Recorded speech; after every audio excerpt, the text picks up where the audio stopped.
What's up mga kahabs at saka sa mga kasiklista natin dyan. So, ito pala yung bike horn, electric bike horn po na meron po siyang anti-theft detecting system po. So, i-mount lang ito sa bisikleta at saka once kapag na-set mo na sa anti-theft alarm system sa anti-theft alarm system ay mag-iingay po siya. So hindi ko muna siya i-demo ngayon. So i-demo ko siya mamaya. So may kadugtong pa itong video na ito. So mamaya pong mga hapon pupunta po ako doon sa place kung saan ko po gagawin yung demonstration kasi po maingay po pala siya ngayon. So ipapakita ko muna sa inyo. So ito po pala yung speaker niya dito, at saka kapag i-charge mo ito,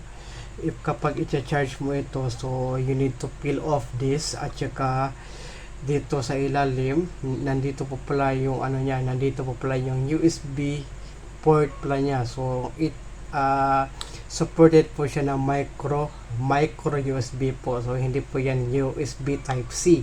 So ngayon ay dito sa ibabaw ay meron po siya ditong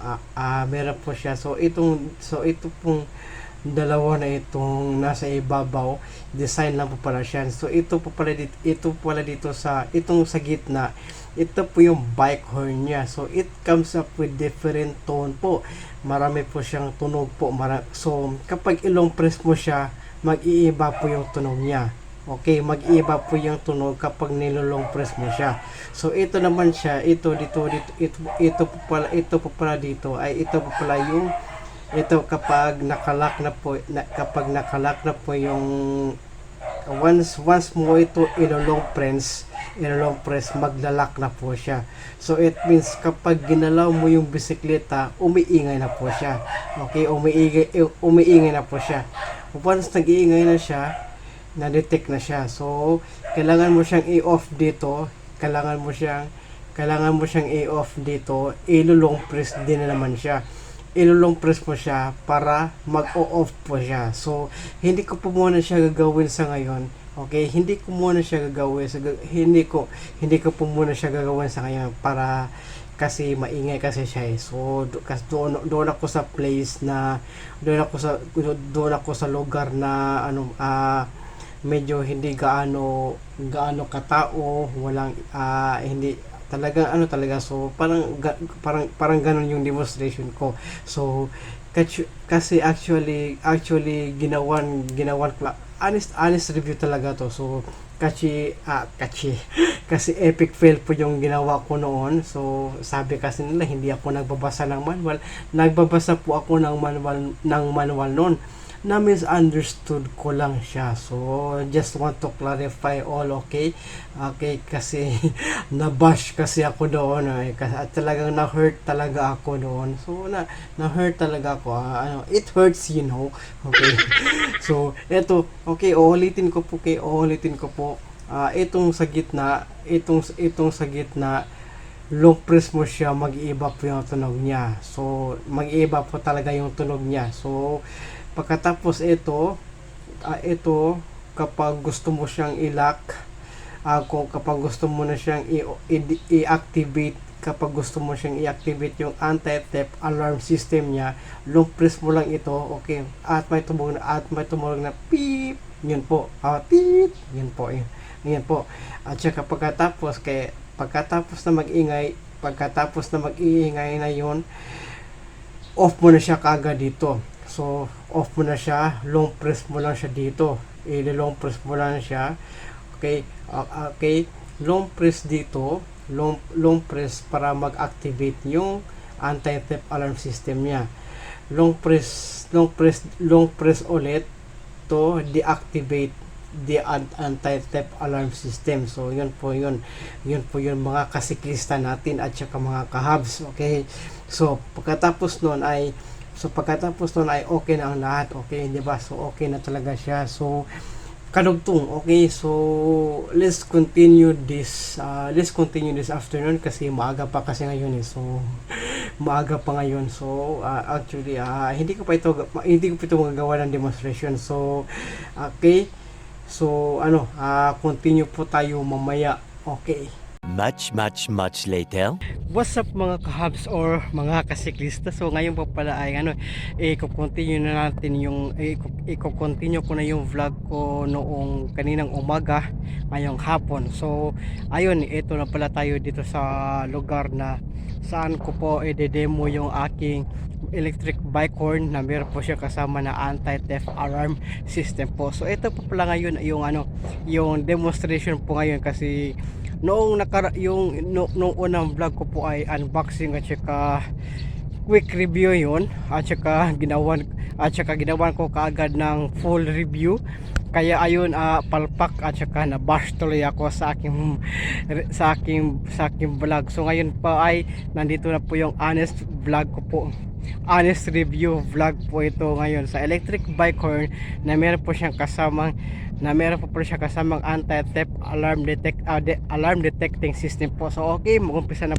So nandito na po pala tayo sa bike ko. So wala pa rin pinagbago sa bike ko, ganyan pa rin siya. So pagpasensyahan nyo na kasi wala pa talaga akong pera pang-upgrade dito eh. So gusto ko talaga sana i-upgrade to, pero ngayon wala pa kasi ngayon kasi hindi pa po ako na-monetize sa channel ko. So tulungan nyo ako ma-monetize po ako sa aking channel para ma-upgrade ko na to, kasi talaga napakasakit talaga ng tuhod ko ngayon dahil hindi na ako makapag-ahon. So ngayon ito po pala yung electric bike horn na ito. So ito po pala yung electric bike horn with anti-theft alarm detecting system po. So ngayon ito po pala yung kapag pinipress ko ito, so nakalock na po yan. So it means once galawin mo, tutunog yan. Okay, yan po siya. So after nun, para matigil po yung ingay niya, long press na lang ito. So ayan po siya, long press po yan. So yun po yung ibig sabihin po yun, kapag nilong press po ito, nag-off na yun. So ulitin po natin, kapag ulitin ko po at saka actually hindi ko po ganoon para hindi siya So tingnan natin kung mayroon pa bang delay. So tingnan natin kung mayroon pa bang delay. Okay, long press. Okay, hindi po siya. So actually hindi siya tumutunog kapag alo lang. Kapag ganyan, yun po siya. So meron talagang kaibahan talaga. So kapag ginanon ko siya, talagang tutunog siya. So kapag inaalog-alog lang siya, hindi talaga siya tumutunog. Hindi po siya tumutunog. So yun po yung problema ng yun po yung ang tawag doon ay parang pros and cons. Okay, so yung pro pala niya ay kapag ginano mo siya, tumunog siya. Pero yung cons niya ay ito, kapag inalog siya, hindi po siya tumutunog. So yan po ang problema po sa electric bike horn na ito. So dito naman sa gitna, so nakikita nyo, iyon po yung electric bike horn niya. Okay, so kapag inilong press ko ito, mag-iiba po. Kapag inilong press ko po ito, ay mag-iiba po ito ng tunog. Okay, hindi pa. Okay, hindi pala, sorry. So nakalimutan, hindi pala long press. So ayun po siya. So dalawang press, nag-iiba na yung tunog niya. Okay, yun po siya. So ilulong press ko na twice the press naman siya. So yun po siya. Okay, yun po yung tunog niya. So yun po yung tunog niyang alarm kanina. So kapag pinipress po na ko naman ang pangalawa na naman, so ayun, kung narinig yung dalawang beep, nagbabago na po yung tunog niya. Okay, so ulitin na ko naman po. So Ito siya.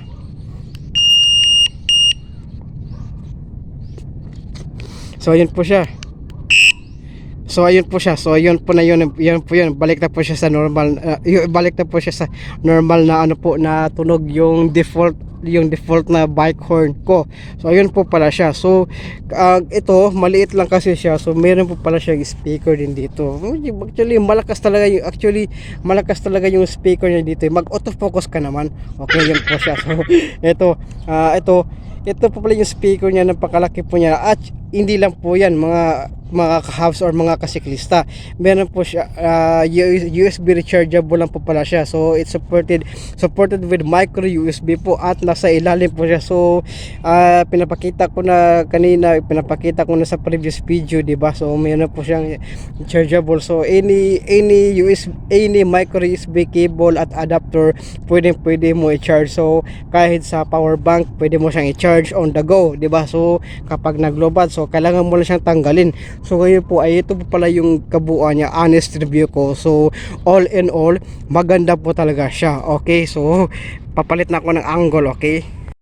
So ayun mga kahabs at saka mga kasiklista, mga kahabs at mga kasiklista. So yun po, in my honest review po, yun po yung kabuuan po na review po na ito. So taken back the opportunity naman, 'di ba? Kasi nabash ako dati. So na misunderstood ko yung manual, hindi ko naintindihan masyado.